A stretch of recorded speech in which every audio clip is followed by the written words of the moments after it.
காக் காக்காவை பற்றி நம்ம ஒன்று சொல்லும்போது பார்த்திங்கன்னா, அது பாருங்கள் ஒத்துமையாக இருந்து தான் உணவு தேடுறதாலும் சரி, ஒரு ஒன்றுக்கு ஒன்று வந்து உணவை வந்து பரிமாறிக்கிறதும் சரி, அவ்வளோ ஒரு ஒத்துமையான ஒரு பறவைன்னு சொன்னால் அது காக்கா தாங்க. உண்மையாலுமே காக்காயை பாரு கூடி பிளக்கும் நம்மையும் பாரு நாடு சிரிக்கும்னு சொல்கிற மாதிரி மனிதர்கள் வாழ்க்கையில் தாங்க மனிதர்களாக நடந்துக்கிறாங்களான்னு பார்க்கும்போது ரொம்ப வேதனை அளிக்குது. தன்னுடைய 6 அறிவை பயன்படுத்தி எந்த ஒரு மனிதனுக்கும் துன்பம் தராமல், எந்த ஒரு மனிதனுக்கும் துயரம் தராமல், எந்த ஒரு மனிதனின் மனதிலும் காயத்தை ஏற்படுத்தாமல் வாழ்கின்ற வாழ்க்கை தாங்க சிறந்த வாழ்க்கை. அந்த வாழ்க்கை எல்லாத்துக்கும் கிடைக்குமான்னு தெரியல. எனக்கே கிடைக்குமான்னு தெரியல. ஏன்னு சொன்னால் நான் தெரிஞ்சோ தெரியாமலே யாரை காயப்படுத்திருக்கேன்னு எனக்கே தெரியாது. எனவே அந்த 6 அறிவை பயன்படுத்தி நம்மளால் இயன்றவரை யார் மனதையும் நோகடிக்காமல், யாருக்கும் எந்த தீங்கும் செய்து விடாமல், நமக்கும் நம்ம தீங்கு செஞ்சிக்காமல் நல்லது செஞ்சோம்னு சொன்னால் அந்த நல்லது உங்கள் கூடவே வரும். கடைசி வரைக்கும் இது வரும்னு சொன்னால் நீங்கள் செஞ்ச நல்லதுகள் மட்டும்தான் வரும்.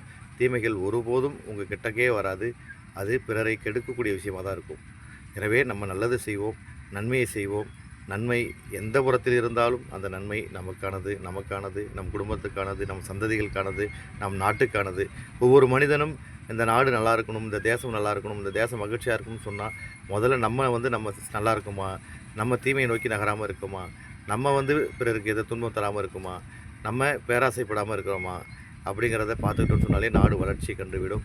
எனவே அப்படியேப்பட்ட வாழ்க்கை அமைய இறைவனிடத்தில் பிரார்த்தனை செய்கிறேன்.